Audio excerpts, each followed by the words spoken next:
लो friends, मैं हूँ माही और 25 लाख सालों पहले एक इंसान जैसे ही दिखने वाले जीव को हमारी ग्रह की सतह पर पहली बार देखा गया। ये जीव उन सभी जीवों से अलग था जो उस समय हमारी धरती पर फल फूल रहे थे, लेकिन बस सिर्फ एक आम सी झलक उस प्री हिस्टोरिक काल में इस बात की बिल्कुल भी गवाह नहीं बन पाती। और इस जीव को कई दशकों तक एक आम जानवर की ही नजरों से देखा गया, जिसका अपने आसपास के वातावरण और प्रकृति में कोई भी भारी प्रभाव नहीं था, बिल्कुल एक बकरे या फिर एक भेड़िए की तरह। पर एक घटना जो घटने वाली थी इस जीव के साथ, वो सभी कुछ हमेशा के लिए बदल देने वाली थी। और इस घटना के बाद ये आम सा दिखने वाला बंदर का रिश्तेदार कुछ ही सालों में परमाणु के टुकड़े करेगा, दूसरे ग्रहों में यानें भेजेगा, गणित से ब्रह्मांड की भाषा को समझेगा और दुनिया पर राज करेगा। I mean, just think about it friends। जंगल का ये साधारण सा जीव, ना इसके पास शेरों जैसे विशालकाय दांत या पंजे और ना ही इसके पास हाथी जैसी शक्ति है, ना ये उड़ सकता है और ना ही 4 पैरों वाले जानवरों जैसे तेज भाग सकता है। ऐसी क्या घटना हुई होगी इसके साथ जिसने इसको इतने सुपर पावर्स दे दिए कि ये एक दिन दुनिया पर राज कर सकता है। जंगल के ताकत से निम्न कोटि से उभरकर दुनिया का ये राजा बनने वाला था, और वो भी प्योर लक यानी नसीब से।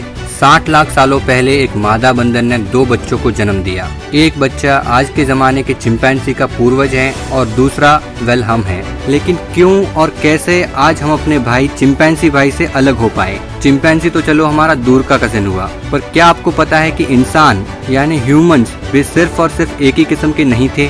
जैसे जीनस पैंथेरा में शेर, बाघ, लेपर्ड, प्यूमा एक्सेट्रा जैसे कई सारे कजिन्स होते हैं, वैसे ही हमारे होमो जीनस में भी होमो सेपियंस जो हम हैं सिर्फ अकेले नहीं थे, बल्कि एटलीस्ट 7 क्लोजली रिलेटेड जानवर भी थे। और एक एक करके अपने भाइयों पर जरा नजर डालिए। होमो हेबिलस, होमो हाइडेलबर्गेंसिस, होमो रूडलफेंसिस, होमो फ्लोरेंसियंसिस, होमो इरेक्टस, होमो अर्गेस्टर, होमो निएंडरथालेंसिस और ये हम होमो सेपियंस। काफी सिमिलर नहीं लगते हमारे भाई हमसे? लेकिन दुख की बात तो ये है फ्रेंड्स, ये सभी इस क्रूर पृथ्वी की आपदाओं का सामना नहीं कर पाए और इस दुनिया से विलुप्त हो गए, सिर्फ हमें अकेले को इस धरती पर छोड़कर। लेकिन आखिर ऐसे कैसे हो पाया? किस चीज ने हमें इतना काबिल बनाया और इन्हें इस धरती से एक्सटिंक्ट करा दिया और हम अभी तक जिंदा हैं? कोई तो चीज होगी ना यार। आज एक चिंपैंजी तक जिंदा है, लेकिन हमारे अपने नजदीक के भाई बंधु नहीं। शेर जिंदा है, भेड़िया जिंदा है और यहाँ तक एक गधा तक जिंदा है, लेकिन हमारे ये सभी लगे सगे नहीं। और इसका जवाब आप जानते हो? आप बहुत हंसोगे, बट अनफॉर्चुनेटली यही सच्चाई है। क्या आपको इधर उधर की गॉसिप्स करना पसंद है? क्या आपको दोस्तों की महफिल में गप्पेबाजी करना अच्छा लगता है? तो शुक्र मनाइए, इसी हमारी आदत ने हमें इतना आगे बढ़ाया और मैं डिटेल में एक्सप्लेन करूंगा कैसे। एक चीज भी थी जिसने हमें इन सभी जीवों से अलग बनाया, और अगर ये सीक्रेट आप जान गए तो आप बिल्कुल इसी वीडियो में सभी कुछ जान जाओगे कि दुनिया कैसे चलती है। धर्म, पॉलिटिक्स, इकोनॉमिक्स, सोसाइटी, ट्रेडिशंस, इन सभी कुछ का जन्म कैसे हुआ और ये किन सिद्धांतों पर काम करते हैं। आप सच और झूठ में अंतर करना सीख पाओगे और अपनी सही और समझदार विचारधारा को खुद चूज कर पाने के काबिल बन पाओगे। इन शॉर्ट, आपके आंखों की अंधविश्वास की पट्टी हट जाएगी जो आपको अज्ञानी और कमजोर बना रही है, और उसी का फायदा दुनिया आपसे उठा रही है। लेकिन उससे पहले फ्रेंड्स, आइए थोड़ा गप्पा मार लेते हैं।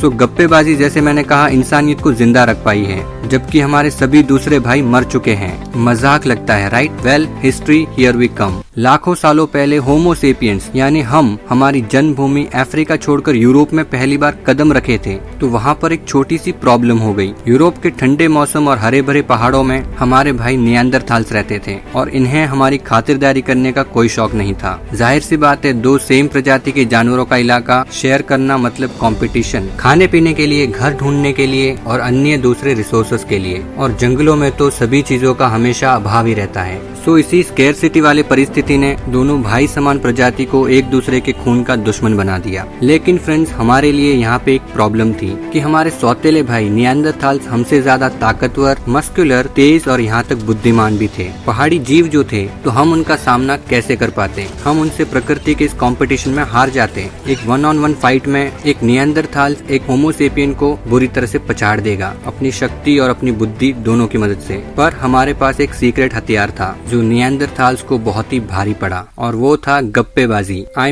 M serious friends, let's dive in a little deeper here. 70,000 से 30,000 सालों पहले होमो सेपियंस के जीन्स में प्योर लक से एक ऐसा म्यूटेशन आया जिसके चलते हमारे दिमाग की वायरिंग चेंज होने लगी। इस तरह कि हम थोड़े अजीब किस्म से सोचने लगे और आपस में कम्युनिकेट करने के लिए स्ट्रॉन्ग लैंग्वेज यानी भाषा बनाने लगे। जस्ट थिंक अबाउट इट, हम इंसान सोशल एनिमल्स हैं। गप्पे मारना हमारे खून में नेचुरली आता है।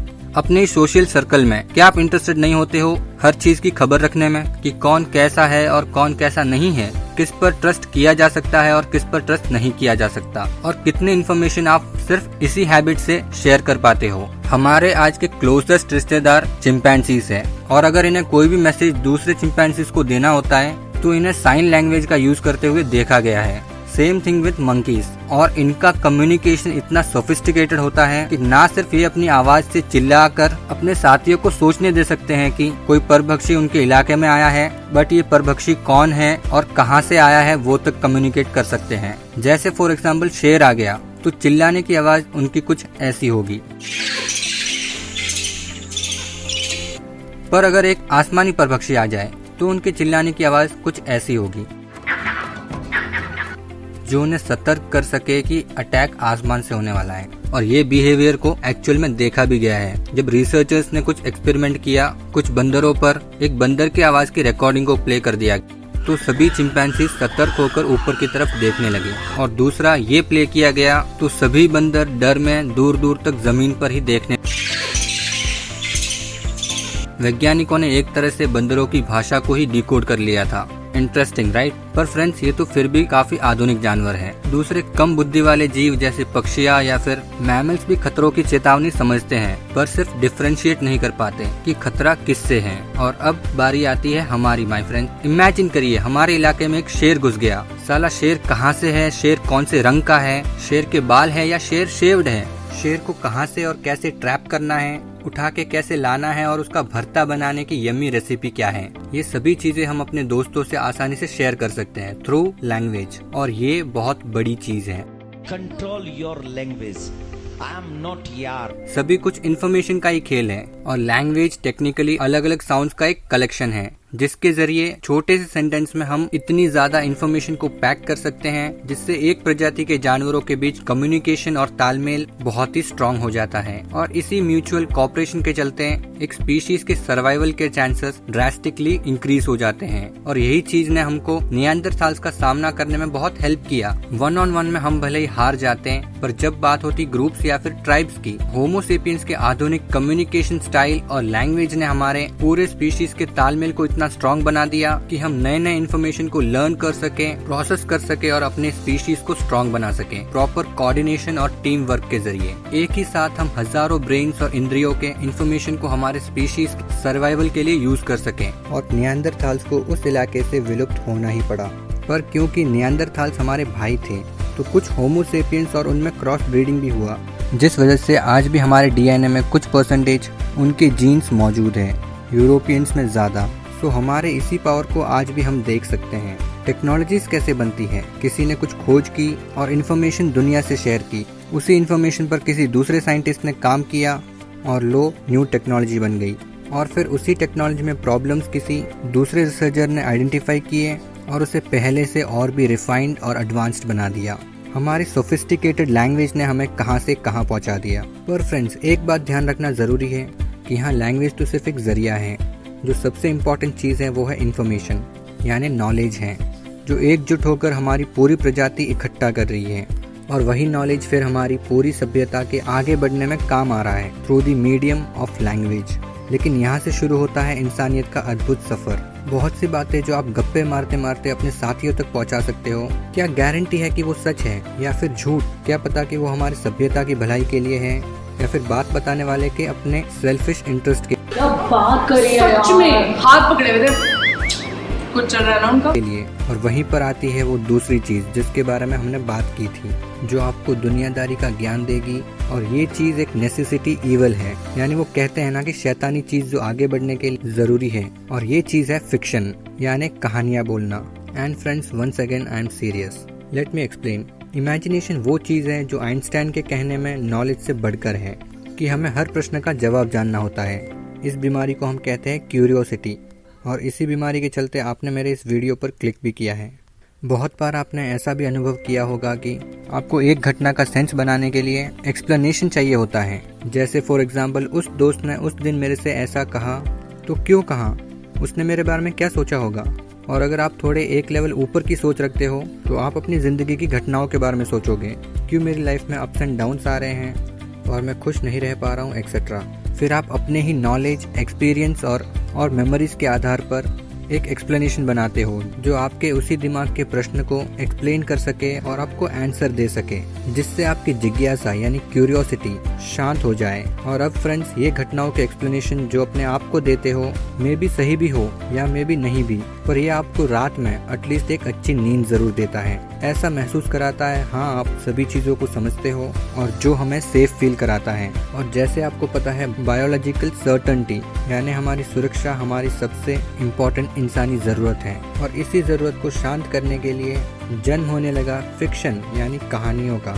और फ्रेंड्स, इसी हमारी कहानियाँ सुनाने की आदत ने हमारी प्रजाति को दूसरे जानवरों से एक कदम आगे पहुँचा डाला, क्योंकि अब हम जिंदगी और वजूद के बड़े बड़े प्रश्नों जिनका जवाब कोई नहीं जानता था, उन्हें आंसर करने के लिए फिलॉसफीज बनाने लगे। और यही कहानियाँ फिर बिलीफ्स यानी विचारधाराएं बनने लगी और इंसानी सभ्यता को एकजुट करने में मदद करने लगी। और ऐसे करके जन्म हुआ रिलीजियंस यानी धर्मों का। और ऐसा करके हमारी लाखों की फौज अब एकजुट होकर कॉमन ऑब्जेक्टिव्स पर काम करने लगी। कहते हैं रिलीजियन ने इंसानी सभ्यता को एकजुट करने में तीसरा सबसे असरदार किरदार निभाया। अब धर्म के फॉलोअर्स को मे बी ये बात शायद अच्छी ना लगे कि हम इंसानों ने ये सब कहानियां बनाई है, और साइंस लवर्स को भी मे बी ये बात पसंद ना आए कि हम इंसानों के आगे बढ़ने का क्रेडिट धर्मों को भी दे रहे हैं। पर फ्रेंड्स, सच्चाई कुछ ऐसी ही खट्टी मीठी है। लेकिन दोस्तों, और खासकर मेरे साइंस लवर फ्रेंड्स, क्या धर्मों की कहानियां हमारी जिंदगी को आज भी सुधार सकती है?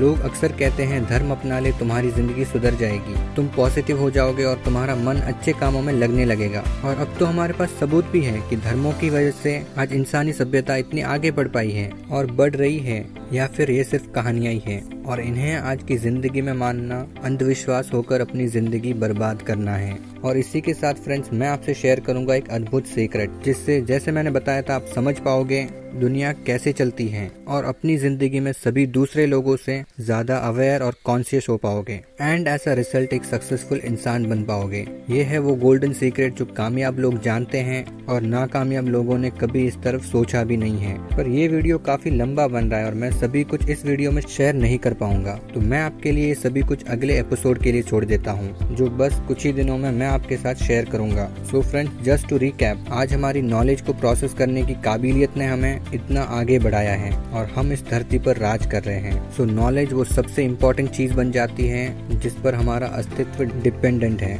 बस एक बार सोचिए कि अगर नॉलेज नहीं होता तो क्या हम इस पृथ्वी पर जिंदा रह पाते?